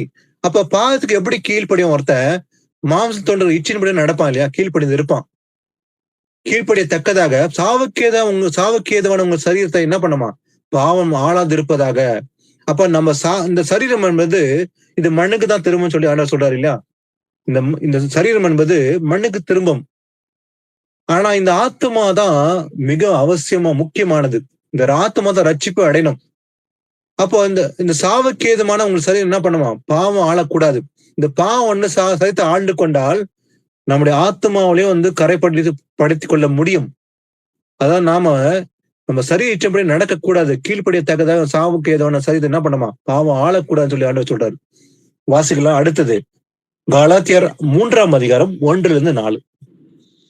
புத்தி இல்லாத கலாத்தியரே, நீங்கள் சத்தியத்திற்கு கீழ்ப்படியாமல் போகத்தக்கதாக உங்களை மயக்கினவன் யார்? இயேசு கிறிஸ்து சிலுவையில் அறையப்பட்டவராக உங்கள் கண்களுக்கு முன் பிரத்யட்சமாய் உங்களுக்குள்ளே வெளிப்படுத்தப்பட்டிருந்தாரே. ஒன்றை மாத்திரம் உங்களிடத்தில் அறிய விரும்புகிறேன். நியாயப்பிரமாணத்தின் கிரியைகளினாலேயோ விசுவாச கேள்வியினாலேயோ எதினாலே ஆவியை பெற்றீர்கள்? ஆவியினாலே ஆரம்பம் பண்ணின நீங்கள் இப்பொழுது மாம்சத்தினாலே முடிவு பெற போகிறீர்களோ? நீங்கள் இத்தனை புத்தியினரா? இத்தனை பாடுகளையும் வீணாய்ப்பட்டீர்களோ? அவைகள் வீணாய் போயிற்றே. ஆமென். பாருங்க, பவுல் வந்து கலாத்தியருக்கு எழுதும் போது பவுல் சொல்றாரு, புத்தி இல்லாத கலாத்தியரே அப்படின்னு சொல்றாரு. ஃபூலிஷ் கலாத்தியன்ஸ், புத்தி இல்லாதவர்களே அப்படின்னு சொல்லிதான் கண்டிப்பா எழுதுறாரு. ஏன்னா நீங்க சத்தியத்துக்கு கீழ்ப்படியாமற் போகத்தக்கதாக உங்களை மயக்கினவன் யார்? எதுக்கு அப்படி சொல்றாரு? புத்தி இல்லாத கலாத்தியரே, புத்தி இல்லாதவர்களே சொல்லி கலாத்தியர்ல பார்த்து சொல்றாரு. ஏன்னா அவங்க என்ன செஞ்சாங்களா? சத்தியத்துக்கு கீழ்ப்படியாமற் போகத்தக்கதாக உங்கள் மயக்கினவன் யார்? இன்னைக்கு கூட அவ்வளவுதான். இன்னைக்கு அநேக சத்தியத்துக்கு கீழ்ப்படியாம போகிறதுக்கு, அதாவது பிலாசபி காஸ்பல், அதாவது நீ கொடுத்தால் ஆசீர்வாதம், கொடுக்காவிட்டால் சாபம், கொடுங்க அப்ப நீங்க ஆசீர்வாதம் இருப்பீங்க அப்படி சொல்றதா இன்னைக்கு பிலாசபி. இதுதான் இன்னைக்கு போதிக்கிறாங்க. ஏன்னா இவங்க இன்னைக்கு வந்து ஜனங்கள் வந்து அநேகர் வந்து உலகம் சத்தியத்துக்கு கீழ்ப்படியாம எது கீழ்ப்படுறாங்க பாத்தீங்கன்னாக்கா, மாய்மானங்கள் தான் கீழ்ப்படுறாங்க. அதாவது மயங்கி அது கிடைக்கிறாங்க. இன்னைக்கு எல்லாருமே மயங்கி இருக்கிறாங்க. ஏன்னா எனக்கு ஏதாவது வந்து கிடைக்கும், நான் ஏதாவது செஞ்சேன்னா காணிக்கை போட்டேன்னா எனக்கு ஆசீர்வாதம் கிடைக்கும், நான் 10ல் 1 போடுறேன், எனக்கு 2 மடங்கு கிடைக்கும் அப்படின்ற எண்ணத்தோட தான் நீங்க என்ன பண்றாங்க, சத்தியத்துக்கு கீழ்ப்படியாம இருக்கிறாங்க. அதனால மயங்கி கிடைக்கிறாங்க. எதுக்கு? மாயமான உபதேசங்கள் மயங்க இருக்கிறாங்க. அப்ப அன்னைக்கு ஆண்டவர் கூட பவுல் முன்ன கண்டிக்கிறாரு, நீங்க சத்தியத்துக்கு கீழ்ப்படியாம போகத்தக்க உங்களை மயக்கினவன் யார்? இயேசு கிறிஸ்து சிலுவையில் அறையப்பட்டவராக உங்கள் கண்களுக்கு முன்பாக பிரத்யட்சமா உங்களுக்கு வெளிப்படுத்தப்பட்டிருந்தாரே. அப்படி இருந்து கூட ஒன்றை மாத்திரம் உங்களிடத்தில் அறிய விரும்புகிறேன். என்னது? நியாயப்பிரமாணத்தை கிரியையினாலேயோ விசுவாச கேள்வினாலேயோ எதினாலே ஆவியை பெற்றீர்கள்? ஆவியினாலே ஆரம்ப பண்ணின நீங்கள் இப்போது மாம்சத்திலே முடிவு பெற போகிறீர்கள். அப்ப இவங்க என்ன சொன்னாங்க, இவங்க என்ன பண்றாங்க, சத்தியம் அறிந்ததும் கூட அது கீழ்ப்படியாம போறாங்க. இது காரணம் என்ன? மாய்மாலம் வந்துடுச்சு. இந்த மாய்மாலத்துக்கு இவங்க கீழ்ப்படித மயங்கி விழுந்து இருக்காங்க. ஆனா முடிவு பெற போகுது எதனால? மாம்சத்துல முடிவு பெற போறீங்க, நீங்கள் இத்தனை புத்தியினரோ அப்படின்னு சொல்லி அன்னைக்கு கூட ஆண்டவர் கண்டிச்சாரு பவுல் மூலமாக. வாசிக்கலாம். அடுத்தது 2 தெசலோனிக்கர் 3ஆம் அதிகாரம் 14-15. மேலும் இந்த நிருபத்தை சொல்லிய எங்கள் வசனத்துக்கு ஒருவன் கீழ்ப்படியாமற் போனால் அவனை குறித்து கொண்டு அவன் வெட்கப்படும்படிக்கு அவனுடனே களவாதிருங்கள். ஆனாலும் அவனை சத்ருவாக எண்ணாமல் சகோதரனாக எண்ணி அவனுக்கு புத்தி சொல்லுங்கள். ஆமென். பாருங்க, இந்த நிருபத்தில் சொல்லிய எங்கள் வசனத்துக்கு ஒருவன் கீழ்ப்படியாமற் போனால், இந்த சத்தியவசனத்துக்கு கீழ்ப்படியாம போயிட்டா, ஒருத்தருக்கு வந்து நம்ம அறிவிக்கிறோம், 1 முறை 2 முறை 3 முறை சொல்றோம், கீழ்ப்படியாம போனா என்ன பண்ணுமா? அவனை குறித்து கொள்ள வேண்டும். அவனை நினைப்பில குறித்து கொண்டு அவன் வெட்கப்படும்படி அவனுடைய களவாதிருங்கள். அப்ப நமக்கும் அவனுக்கும் சம்பந்தம் இல்லை. அப்ப நம்ம அவங்களோட கலக்க கூடாது. ஆனாலும் என்ன சொல்றாரு ஆண்டவர்? கீழே அடுத்த இன்னொரு விஷயம் சொல்றாரு பாருங்க. ஆனாலும் அவனை சத்ருவாயை எண்ணாம, ஒரு எனிமை போல எதிரியை போல எண்ணாம என்ன பண்ணுமா? சகோதரனாக எண்ணி அவனுக்கு புத்தி சொல்லுங்க. எப்படி புத்தி சொல்ல வேண்டும்? நம்முடைய சொந்த வார்த்தைகளை பேச அல்ல, வசனத்தின்படிதான் நம்ம வந்து நம்மளுக்கு புத்தி சொல்ல வேண்டும். அப்ப ஒவ்வொரு வார்த்தையும் பேசும்போது புத்தி சொல்லும் போது வசனப்படிதான் இருக்க வேண்டும். சத்ருவாக என்ன பண்ணுவான்? புத்தி சொல்ல வேண்டும். ஆனா அவன் கீழ்ப்படியாம போயிட்டானா அவனை குறித்து கொண்டு அவனோட கலக்கக்கூடாது, அவனை விட்டு விலகி இருக்கணும். வாசிக்கலாம். மீகா 6ஆம் அதிகாரம் 6-8. எண்ணத்தை கொண்டு நான் கர்த்தருடைய சந்நிதியில் வந்து உன்னதமான தேவனுக்கு முன்பாக பணிந்து கொள்வேன். தகன பலிகளை கொண்டும் 1 வயது கன்றுக்குட்டிகளை கொண்டும் அவர் சந்நிதியில் வர வேண்டுமோ? 1000களான ஆட்டுக்கடாக்களின் பேரிலும் எண்ணெயாய் ஓடுகிற 10,000களான ஆறுகளின் பேரிலும் கர்த்தர் பிரியமாய் இருப்பாரோ? என் அக்கிரமத்தை போக்க என் முதற் பேரானவனையும் என் ஆத்துமாவின் பாவத்தை போக்க என் கர்ப்பக்கனியும் கொடுக்க வேண்டுமோ? ஆமென். பாருங்க, எண்ணத்தை கொண்டு நான் கர்த்தர் சந்நிதியில் வந்து உன்னதமான தேவனுக்கு முன்பாக பணிந்து கொள்வேன். தகன பலி கொண்டு வர வேண்டுமா? 1 வயது கன்றுக்குட்டி காலை கொண்டு அவர் சந்நிதியில் வர வேண்டுமா? 1000கணக்கான ஆட்டுக்கடாக்களே பேரிலும் எண்ணெயா ஓடுகிற 10,000 ஆறுகளின் பேரிலும் கர்த்தர் பிரியமா இருப்பாரா? அதெல்லாம் தேவன் பிரியவே படவில்லை. தகன பலிகளோ மற்ற பலிகளோ தேவன் பிரியப்படலையா? ஆனா எதை பிரியப்படுறாரு பாருங்க, நன்மை என்னதென்று அவர் உனக்கு அறிவித்திருக்கிறார். நியாயம் செய்து இரக்கத்தை சிநேகித்து உன் தேவனுக்கு முன்பாக மனத்தாழ்மையை நடப்பதே அல்லாமல் வேற எண்ணத்தை கர்த்தருக்கு உனது கேட்கிறார். அப்போ வசனம் கேட்கறது மாத்திரமல்ல, கேட்டவுடனே நம்ம கை கொண்டு நடக்கணும் இல்லையா? மனத்தாழ்மையா அதை கேட்டு நடக்கணும். அப்ப அந்த மனத்தாழ்மை என்பதுதான் நமக்கு முக்கியமா தேவை. ஏன்னா இயேசு கிறிஸ்து மனுஷகுமான இருக்கும்போது தன்னை தாழ்த்தி நடந்து வந்தான்னு சொல்லி பார்க்கணும். இது வரைக்கும் சிலுவையின் மரண பரிந்தம் சொல்லி நம்ம ஆரம்பத்துல வாசித்தோம். அப்ப அது போலதான் நம்முடைய உள்ளமே இருக்க வேண்டும். அப்போ தேவன் விரும்புறது எல்லாமே மனத்தாழ்மையை அணிந்து கொண்டு நடக்கணும். தேவனுக்கு முன்பாக மனத்தாழ்மையே நடக்க வேண்டும். அவர் கீழ்ப்படிதான் தேவன் விரும்புறான்னு சொல்லி பாக்குறோம். இது தவிர வேறு தேவன் எதுவும் விரும்பல. காசு கொடு, பணம் கொடு, இதெல்லாம் ஆசீர்வதிப்பார் கொடுத்தான்னு சொல்லு அப்படின்னா வந்து வசனமே கிடையாது. நீங்க அதை சொல்லித்தான் ஏமாத்துறாங்க. இன்னைக்கு காசு கொடுத்தா தேவன் விரும்பாரு, கொடுக்காவிட்டால் அவர் நானும் சபிச்சு விடுவாரு அப்படின்லாம் போய் சொல்லி இன்னைக்கு அநேக அச்சுறுத்தி பணம் சம்பாதிக்கதான் ஒரு குறியா இருக்கிறதுனால அதை மொத்தமே சொல்றாங்க. ஆனா தேவன் விரும்புவது எல்லாமே கீழ்ப்படிதல் இல்லைங்களா? உன் தேவன் மனத்தாழ்மை நடப்பதை இல்லாமல் வேற எண்ணத்தை கர்த்தர் கேட்கிறார்? வேற எதையுமே கேட்கவே இல்லை கர்த்தர் என்று வசனம் கூறுகிறது. அடுத்தது நம்ம இவ்வளவு வசனம் வாசித்தோம். அடுத்து நம்ம கீழ்ப்படிதல் மட்டும் நம்ம வீடுகளுக்கு கூட நம்ம கீழ்ப்படிதல் இருக்க வேண்டும். எப்படின்னு பார்க்கலாம். எபேசியர் 6ஆம் அதிகாரம் 1-4. பிள்ளைகளே, உங்கள் பெற்றாருக்கு கர்த்தருக்குள் கீழ்ப்படியுங்கள், இது நியாயம்.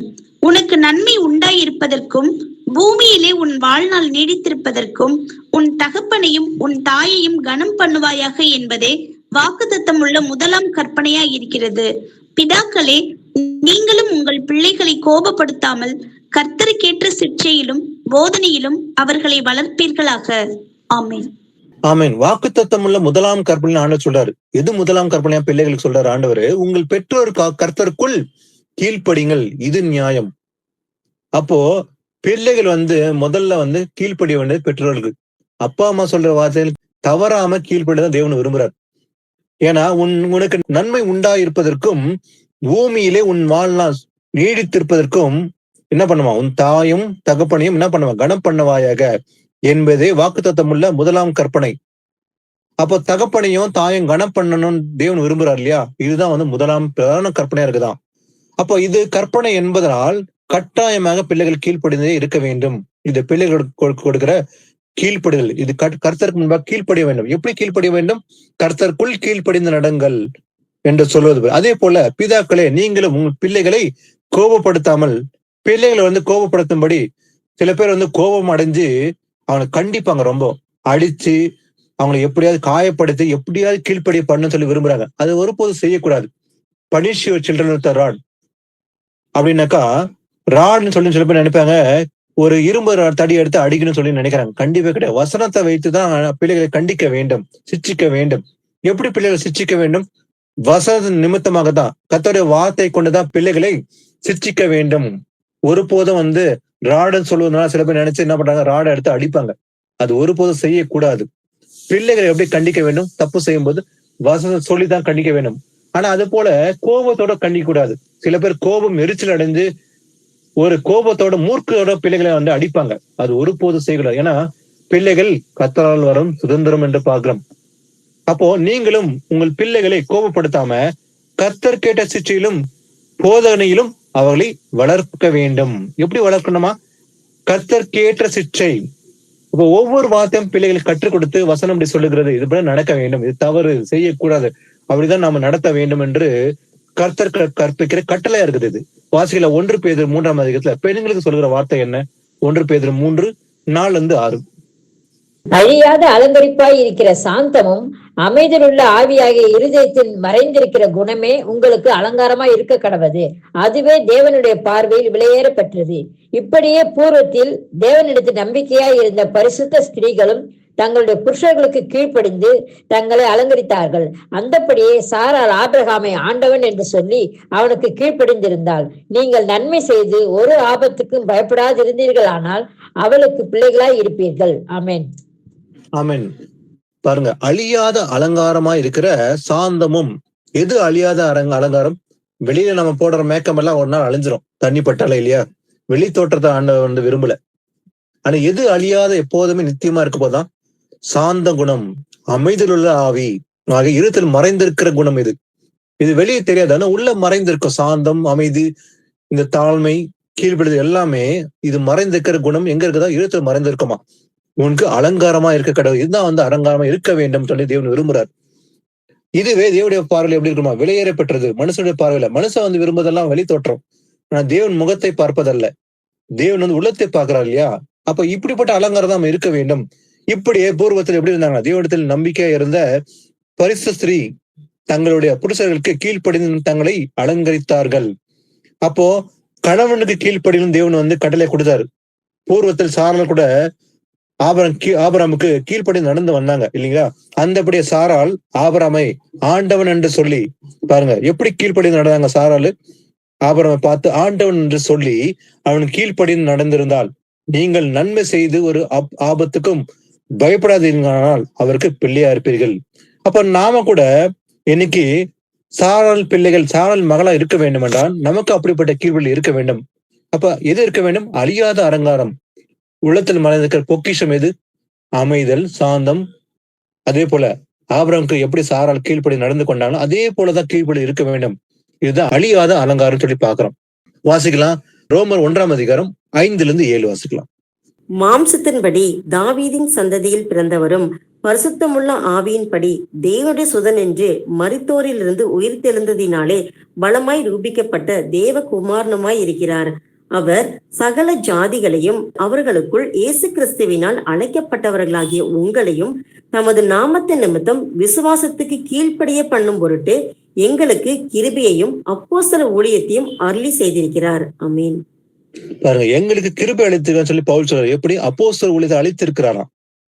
எப்படி பாருங்க, அவர் சகல ஜாதிகளையும் அவருக்குள் இயேசு கிறிஸ்துவினால் அழைக்கப்படலாகிய உங்களையும், நம்மளதான் சொல்றாரு ஆண்டவர், தமது நாமத்தின் நிமித்த விசுவாசத்தை கீழ்ப்படிய பண்ணும் பொருட்டு. எப்படி கீழ்ப்படிதல்?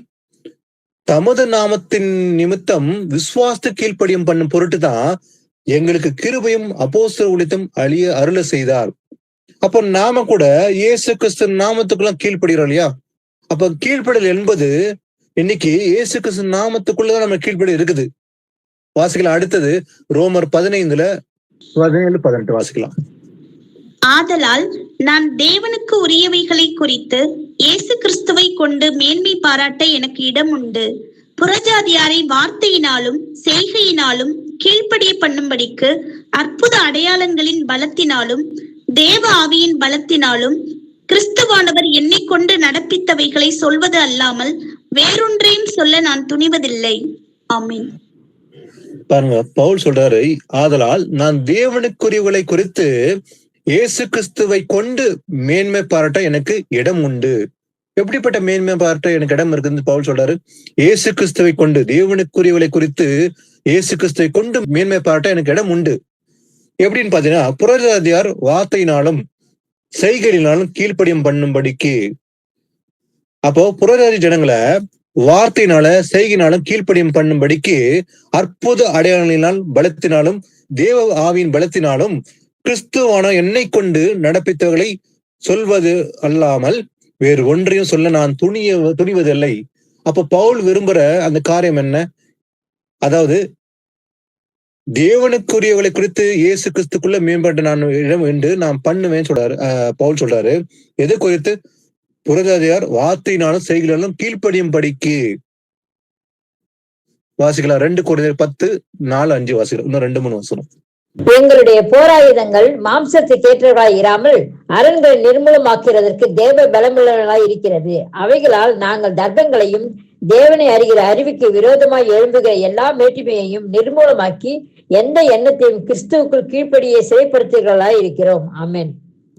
ஆனா நம்முடைய போர் ஆயுதங்கள் இன்னைக்கு மாம்சத்துக்குரியது அல்ல இல்லையா? நம்முடைய யுத்தமே ஆவிக்குரிய யுத்தம் தான் இல்லைங்களா? நம்ம மாம்சக்குரிய யுத்தமே நம்ம கிடையாது. பவுல் சொல்றாரு பாருங்க, எங்களுடைய போர் ஆயுதங்கள் மாம்சத்துக்கு கேட்டவர்களே இல்லாம அரண்களை நிர்மூலமாக்குறதுக்கு தேவ பலனுள்ளதா இருக்கிறது. அப்ப நம்முடைய போர் ஆயுதம் கூட மாம்சத்துக்குரிய போர் ஆயுதம் கிடையாது. நமக்கும் அதேதான். ஏன்னா அவைகளால் நாங்கள் தர்க்கங்களையும் தேவனை அறிகிற அறிவுக்கு விரோதமாக எழும்புகிற எல்லா மேட்டுமையும் நிர்மூலமாக்கி. அப்போ இப்படிப்பட்ட காரியங்களை, தர்க்கங்களை நிர்மூலமாக்க பவுல் சொல்ற அந்த போராயுதம் பாருங்க, எந்த எண்ணத்தையும் கிறிஸ்துவுக்கு கீழ்ப்படிய சிறைப்படுத்துகிறா இருக்கிறோம். அப்ப நம்முடைய எண்ணத்தையும் கிறிஸ்துக்குள்ள கீழ்ப்படிய சிறைப்படுத்துகிறா இருக்க வேண்டும் நம்ம கூட. அப்ப நம்முடைய போராயுதம் மாம்சத்துக்குரியது அல்ல. நம்முடைய போர் ஆயுதங்கள் எல்லாமே ஆவிக்குரியதா இருக்குது இல்லையா? வாசிக்கலாம். அடுத்தது 2 வசனம் வாசித்து முடிக்கலாம். அப்போஸ்தலர் 5:32 வாசிக்கலாம். அப்போ கீழ்ப்படியில மட்டும்தான் பரிசுத்த ஆவியை பெற்றுக்கொள்ள முடியும் சொல்லி பார்க்கலாம். இந்த சங்கதிகளை குறித்து நாங்கள் அவருக்கு சாட்சிகளாய் இருக்கிறோம். தேவன் தமக்கு கீழ்ப்படுகிறவர்களுக்கு தந்தர்லின பரிசுத்த ஆவியும் சாட்சி என்றார்கள். ஆமீன். ஆமீன். நம்ம வசனத்தை எல்லாமே கேட்கிறோம். கேட்டு நம்ம கீழ்ப்படிய ஆரம்பிச்சோம்னா கீழ்ப்படினருக்கு என்ன ஆண்டவர் பெரிய ஒரு பரிசு கொடுக்க போறார். என்னது பாத்தீங்கன்னாக்கா, தேவன் தமக்கு கீழ்ப்படுகிறவர்களுக்கு தந்தரன பரிசுத்த ஆவியும் சாட்சி. அப்ப தேவன் யாருக்கு பரிசுத்த ஆவி கொடுப்பாரு? ஆனா இன்னைக்கு தனக்கு தானே போய் சொல்லிக்கிறாங்க இன்னைக்கு உலகத்துல கிறிஸ்தவர்கள். என்ன சொன்னாக்கா, நான் அந்நிய பாஷை பேசிட்டேன், உடனே எனக்கு பரிசுத்த பெற்றுக்கொண்டேன். ஆனா வசனம் என்ன சொல்லுது? யாரெல்லாம் கீழ்ப்படுகிறாங்களோ அவங்களை மட்டும் தான் பரிசுத்த பெற்றுக்கொள்ள முடியும். அப்ப தேவன் யாருக்கு பரிசுத்த கொடுப்பாரு? கீழ்ப்படிதல் மட்டுமா? அப்ப வசனத்தை கீழ்ப்படியாம ஒருவரும் பரிசா பெற்றுக்கொள்ள முடியாது. அப்ப வசனத்துக்கு ஒன்று கூட கீழ்ப்படிய மாட்டேன் அப்படின்னு சொன்னா அவனுக்கு பரிசா பெற்றுக்கொள்ள முடியாது. அப்ப இந்த வசனம் நிமித்தமாக ஒருத்தன் கண்டறிய முடியும். ஒருத்தன் கூட பரிசாவை இருக்குதா இல்லை எப்படி கண்டுபிடிக்க முடியும்? கீழ்ப்படியனுக்கு பரிசாவை இருக்கும். வசனம் சொல்லுது, தேவன் தமக்கு கீழ்ப்படியலுக்கு தந்தன பரிசாவி என்று பார்க்கிறோம் இல்லையா? வாசிக்கலாம். கடைசி ஒரு வசனம் வாசித்து முடிக்கலாம். 1 பேதுரு 4:17 வாசிக்கலாம். நியாயத்தீர்ப்பு தேவனுடைய வீட்டிலே துவங்கும் காலம் இருக்கிறது. முந்தி நம்மிடத்திலே அது துவக்கினால் தேவனுடைய சுவிசேஷத்திற்கு கீழ்ப்படியாதவர்களின் முடிவு என்னமாயிருக்கும்? ஆமென். ஆமீன். பாருங்க, இயேசு கிறிஸ்து நியாயத்தீர்ப்பு கொடுக்கும்படி வரப்போகிறார். இன்னும் 1 வருஷம், 2 வருஷம், 3 வருஷத்துக்குள்ள, ஒருவேளை 27 கூட இருக்கலாம், இல்ல 26 கூட இருக்கலாம். ஆனா அவருடைய வருகை மிக சமீபமாயிடுச்சு இல்லையா? அந்த அடையாளம், அந்த காலம், சமயம் எல்லாமற்றையும் ஆராய்ந்து பார்த்தோம். அந்த முடிவு காலம் நம்ம எல்லாம் இருக்கிறோம். இன்னைக்கு பாக்குற யுத்தங்கள் எல்லாம். அப்ப வரும்போது நியாயத்தீர்ப்பு கொடுக்கும்படி வரப்போறாரு இயேசு கிறிஸ்து. அதே போல காத்து கொண்டிருக்கிற ரட்சிப்பு அருளும்படி வரப்போறான்னு சொல்லி ஆண்டவருக்கு வாக்கு கொடுத்துக்கிறார் இல்லையா?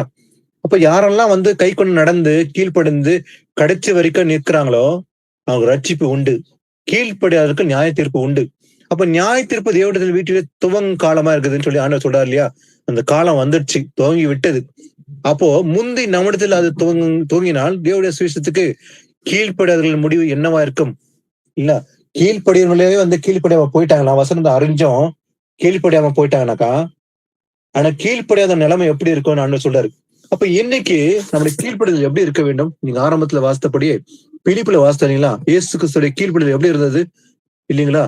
அவர் சிலுவன் மரண பரிந்தம் எப்படி அவர் மனுஷருமாய் காணப்பட்டு மரண பரிந்தமும், அதாவது சிலுவையின் மரண பரிந்தமும் கீழ்ப்படிந்தவராகி தம்மை தாமே தாழ்த்தினார். அப்படிப்பட்ட கீழ்ப்படிதல் நமக்கு இருக்க வேண்டும். அப்ப தேவாதி தேவன் கர்த்தாதி கர்த்தர் பரத்திலிருந்து இறங்கி மனுஷனாக மாம்சம் வெளிப்பட்டார். அவர் மனுஷகுமாரனா இருக்கும்போது அவர் 100% கீழ்ப்படி நடந்தார். இது வரைக்கும் சிலுவையின் மரண பரிந்தம் கீழ்ப்படி நடந்தார் இல்லையா? தம்மை தாழ்த்தி நடந்து கொண்டார். அதே போற ஒரு தாழ்மை கீழ்ப்படிதல் நமக்கு இருக்க வேண்டும் சொல்லிதான் ஆண்டவர் இவ்வளவு வசனம் நம்ம வெளிப்படுத்தினார்.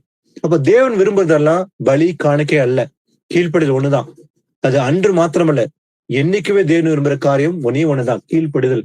அப்ப அந்த சொல்லுக்கு கீழ்ப்படிதல் தேவன் விரும்புறார். அப்ப சொல்லுக்கு கீழ்ப்படி நடந்தவர்கள் இன்னைக்கு சாட்சி பெற்றிருக்காங்க இல்லையா? இன்னைக்கே பேசப்படுறாங்க. ஆபிரகாம், இப்ப நாம எல்லாம் கீழ்ப்படி நடந்தோம்னா நாமும் ஆபிரகாம் பிள்ளைகளா இருப்போம், சந்ததியா இருப்போம். ஆமீன். கர்த்தருக்கு நன்றி செலுத்தி ஜெபத்தோட ஒரு பைபிள் ஸ்டடி முடிக்கலாம். சோ நம்மில் ஒருவர் யாருன்னா ஒருத்தர் இந்த வசனத்தை ஒப்பு கொடுத்து இதை கேட்ட வசனுக்காக நன்றி செலுத்தி ஒரு ஜெபம் செய்யலாம். சகோதர சகோதரி யாருன்னா ஒருத்தர். ஸ்தோத்திரம் ஏசப்பா. நன்றி தகப்பனே. ஏசப்பா, இந்த நாள் முழுவதும் ஆண்டவரே எங்களை பாதுகாத்தீங்க ஏசப்பா. அது போல ஆண்டவரே இந்த கூடுகையில ஆண்டவரே எங்களை கலந்து கொள்ள வச்சு ஏசப்பா அந்த வார்த்தை கேட்க உதவி செய்தீங்க ஆண்டவரே. ஏசப்பா, நீங்க எங்களோடு பேசுனீங்க தகப்பனே.